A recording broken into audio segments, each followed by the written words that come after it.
So we're in the first week of January and I woke up to a power cut today, which was pretty fun.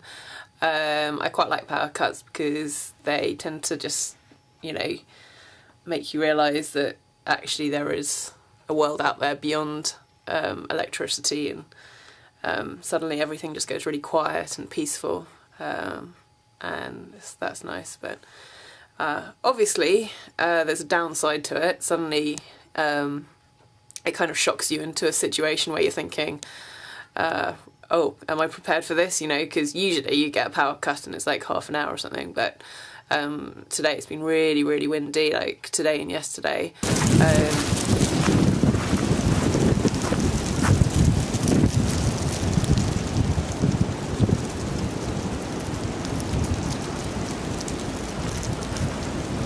It's actually very windy, but you can't really see it very well because all of these trees are quite kind of big, so, and solid. They're not like, I remember in the tropics when I lived on Magnetic Island, you had the palm trees, and they all obviously got the palms and they just sway like crazy, and then you can see the wind. But these trees, you can't really see it so much. You see it in there.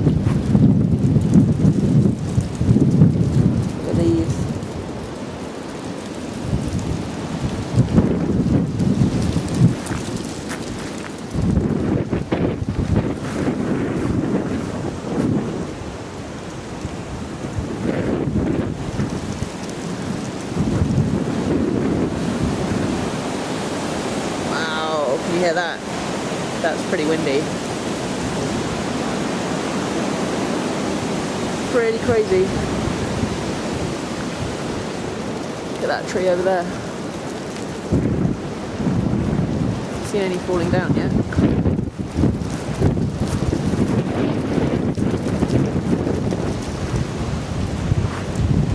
And the last, well, basically like the whole day so far has been, we've had a power cut.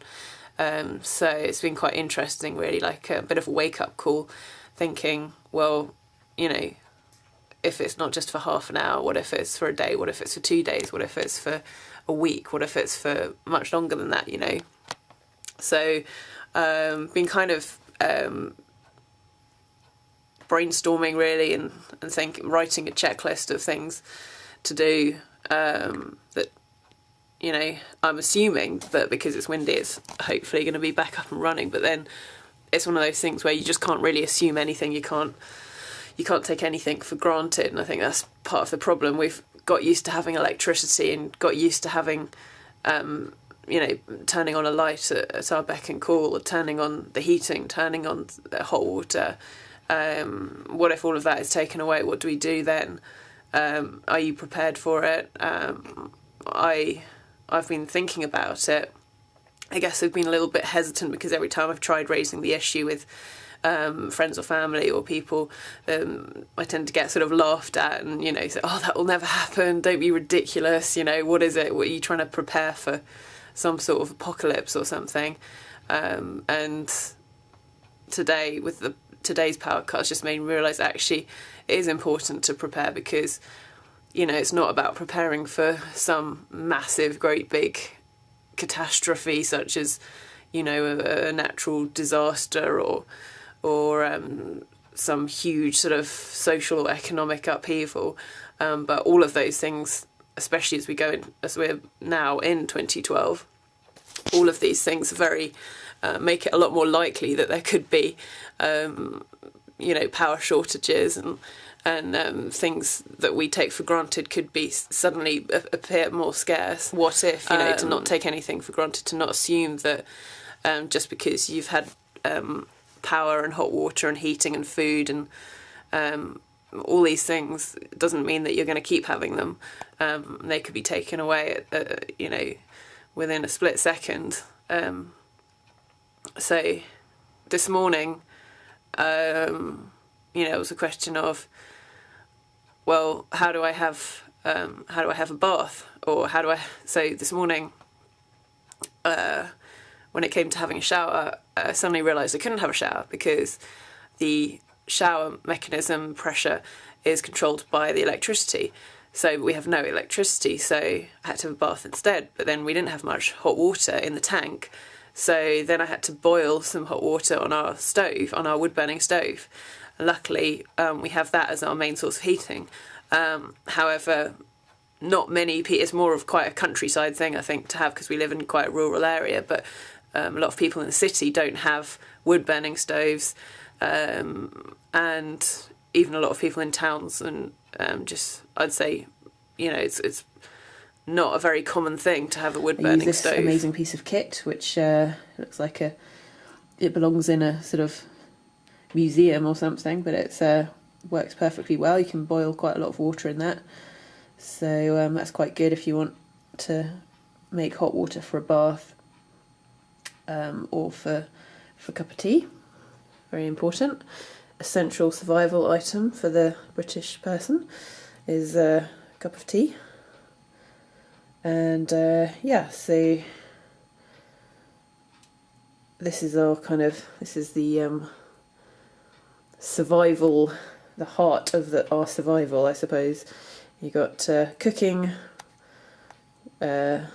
mechanism, heating mechanism, and for hot water, and just need to keep finding wood, really, and try and keep it going. Luckily, we don't really have any electric heaters in the house anyway, so we tend to rely on this for our sole source of heat. So that's not really a massive issue. We're kind of used to having that, just trying to make the house well insulated, which is difficult because it's a 400-year-old house. As you can tell, that's the chimney. Christmas cards. Coffee! Fire! And this is how Fudge keeps warm. Fudge is grateful for the wood-burning stove. Water. Coffee. Heat. What more could a dog ask for, eh, Fudge? But they are, you know, a lifesaver when you have a power cut. Because as we've found, you can use it to cook, to heat, to boil hot water,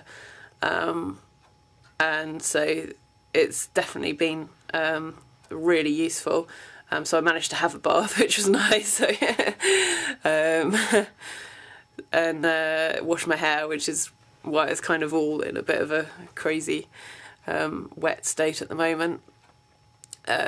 So really just sort of thinking, getting candles ready for, it's going to start getting dark soon, and we've been thinking, well, what food do we have in the fridge that, what food do we have that we could cook on the stove that's not going to take too long, and things like that. So obviously, I mean, when the power goes out, your immediate thought is, how long is this going to last? This is the longest power cut we've had in a long time. It doesn't really surprise me in a way because, to be honest, the whole infrastructure of this country is falling apart. So I'm not really that surprised that having a bit of a gale suddenly means that everything becomes cut and we lose all power. I think the other thing is as well, you know, we've become so accustomed to spending our evenings watching TV and or sitting on our computers, but suddenly if that's all taken away from you and you have no power, well, family's going to have to learn to actually talk to each other and to maybe play board games. And so I think I'm going to invest in some Scrabble and some Monopoly and a few games. And sounds really corny, but in that way I think that it's good. It sort of forces people to suddenly think outside the box and communicate and stop living in this little bubble of you know, taking everything for granted and assuming that, you know, that your heating and lighting and hot water and everything is just going to be there forever. Because I think people might laugh at me talking about this and saying that I want to prepare for for the possibility of losing power on a more long-term basis. You know, things like growing your own food as well, and thinking of ways to store your own food. Just sort of common sense, really, and people laugh at me for it. But at the end of the day, I think it's more ridiculous to think that there's not going to be any major change to the current status quo. You know, to think that the next 50 years is just going to go by and that nothing's going to affect our standard of living, that, you know, that we're not going to have any that we're not going to experience any hardship or upheaval or loss of power or loss of infrastructure, or whether it's through natural disasters or war or economic upheaval or social unrest or whatever it is. You know, I think particularly looking at the current state of the world, I think it's absolutely inevitable that at some point there's going to be we're going to be facing challenges to our lifestyle and to our what we've got used to. So basically, I'd just say it's good to prepare and not to take anything for granted. I think I'd really like... There's a lot that I'd like to do. I'm kind of a bit... I'm a little bit... you know, things like having a generator, having kind of... I don't know, there's so many things that I'd like to do or to get in order to prepare, but then I'm sort of limited in terms of finance because my job's only part-time, and so I don't earn very much money, so I don't really have much of an opportunity to spend much money on preparing, you know, bulk buying like food or anything like that. I think it's more just a matter at the moment of preparing for like immediate emergencies. A lot of candles. Everyone thought I was totally crazy when I went for like hundreds and hundreds of candles, but I think that when it starts to get dark in a few hours that they will be very useful. We've also had a little bit of flooding just outside my house, so that's always fun trying to drive through that. And then, as you can see, we've got a river right here, and that's often one of the priorities when people talk about survival preparation. Where's your nearest water supply? But the thing to remember is it actually drinkable water? And if power breaks down, and if electricity isn't working for a day or a few days or a few weeks, things like sewage systems are going to actually stop working. Cooking by candlelight. So it's been about 12 hours since we had the power cut, and we still haven't got any power. So now I'm trying to cook dinner, which is going to be an interesting experience. What we're going to do is try and put a frying pan on the wood-burning stove. I don't know if it'll get hot enough, but we're going to attempt to cook some sort of thing of garlic and onions and tomatoes and sausages and beans, all by candlelight.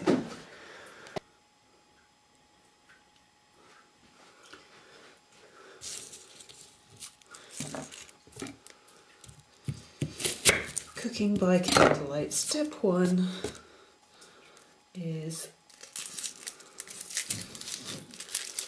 peel an onion. There's my garlic, and yes, I do like garlic. It keeps the vampires at bay.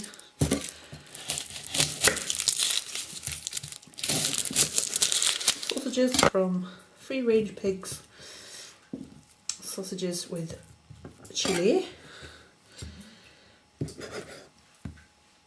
Now, I'm sure you'll be intrigued to know that I actually did a sausage making course some time ago. It was quite good fun.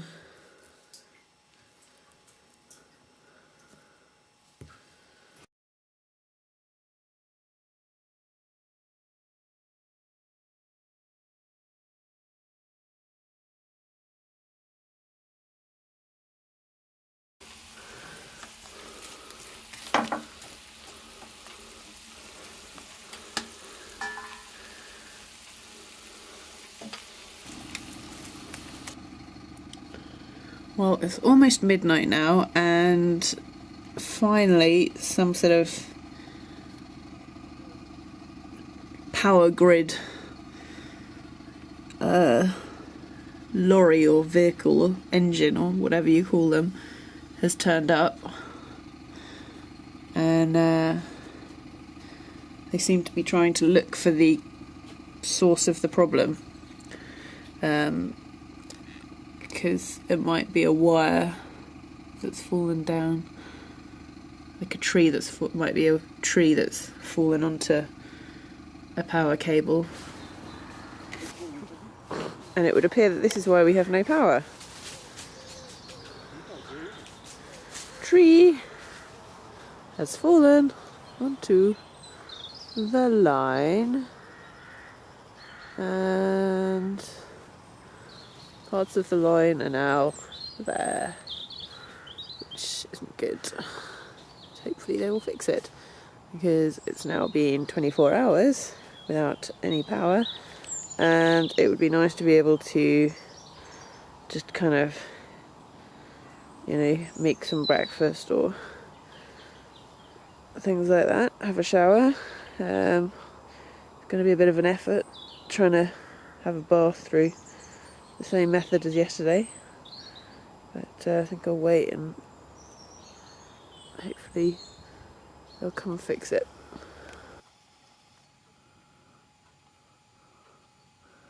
I think this is a job for someone who is not afraid of heights. Why are they doing it?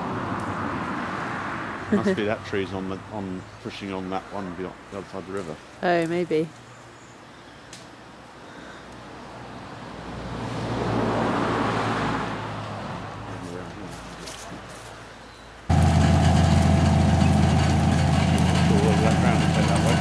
No. They get it stuck.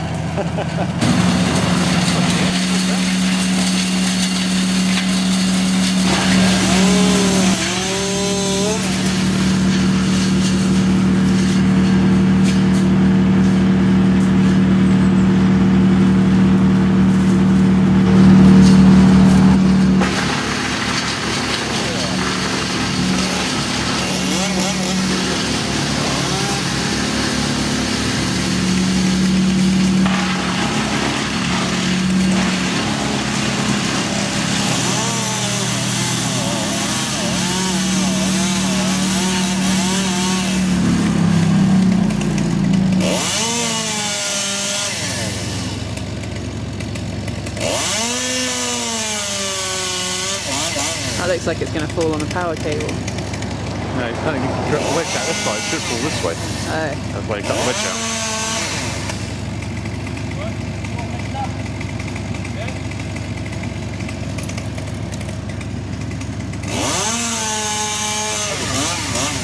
There you go. Oh. In the river.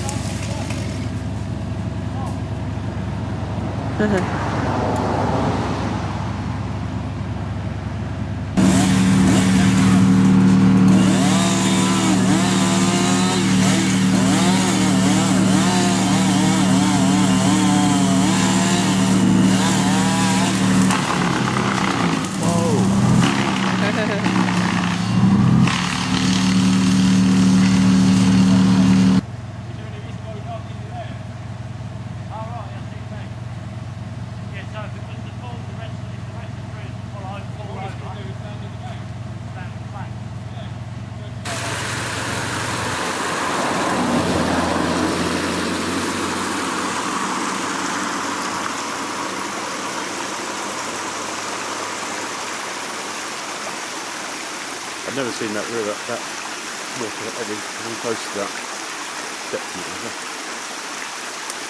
Really? Yeah, then you've got the marks on it.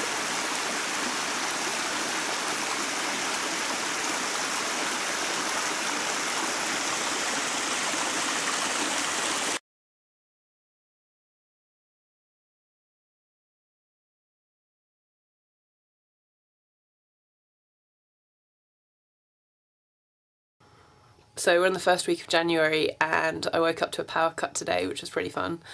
I quite like power cuts because they tend to just, you know, make you realise that actually there is a world out there beyond electricity, and suddenly everything just goes really quiet and peaceful, and that's nice. But obviously there's a downside to it. Suddenly it kind of shocks you into a situation where you're thinking, oh, am I prepared for this? You know, because usually you get a power cut and it's like half an hour or something, but today it's been really, really windy, like today and yesterday.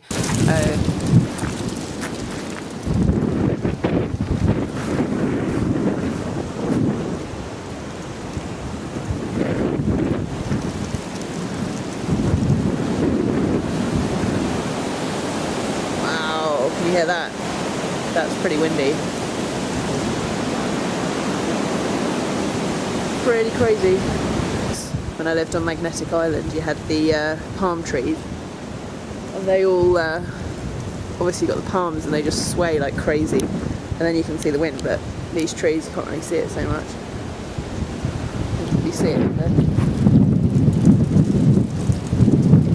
Look at these.